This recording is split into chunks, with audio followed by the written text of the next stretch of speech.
แม่พี่น้องพ้องปายเบิดสุคนเนาะ FC ทางช่องหมอภูมิ Channel เนาะมื้อนี้หมอภูมิก็สิมาตามแนวทางให้พี่น้องเนาะสำหรับหวยฮานอยเนาะครับเนาะงวดวันที่30เนาะครับเนาะ30 กันยายนเนาะครับเนาะงวดสุดท้ายของเดือนเนาะครับเนาะมาเบิ่งนำกันเนาะพี่น้องเนาะสำหรับเด่นเนาะ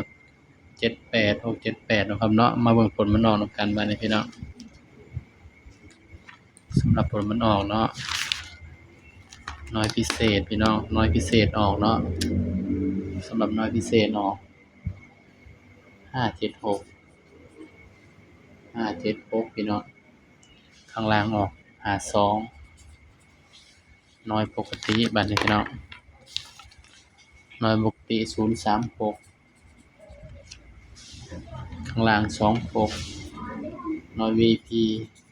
054ข้างล่าง71ก็มาเบิ่งนำกันเนาะวันนี้ว่ามันสิปังน้อยใดเนาะพี่น้องเนาะ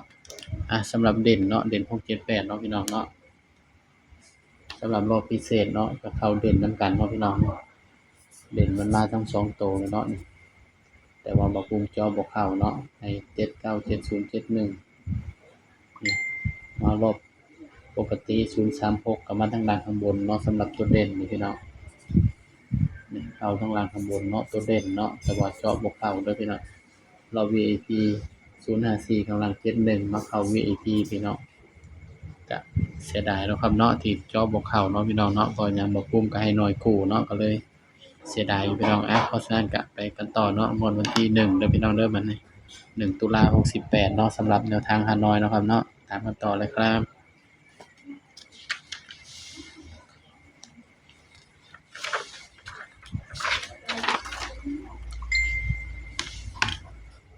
ตามกันต่อเลยพี่น้อง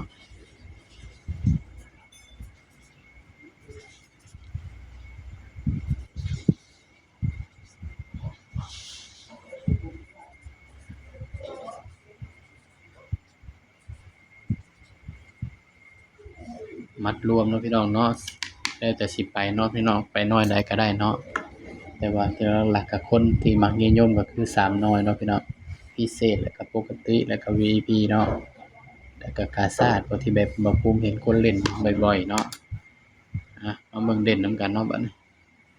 เด่น3ตัวมา1ตัวเนาะพี่น้องสำหรับเด่นเบอร์อื่นเนาะ1 2 3นี่แทบจับมาวางเลยพี่น้องสำหรับเด่นนี่เนาะเด่น1 2 3แต่ว่าตัวเด่นให้เด่นไปที่2กับ1เนาะ3คือตัวรองเนาะครับเนาะ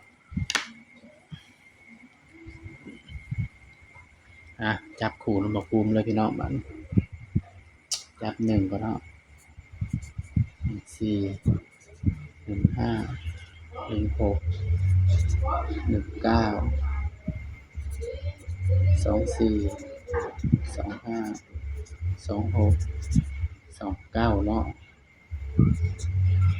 34 35 36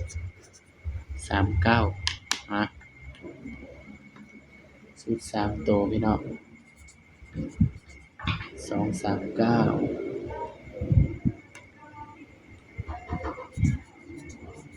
421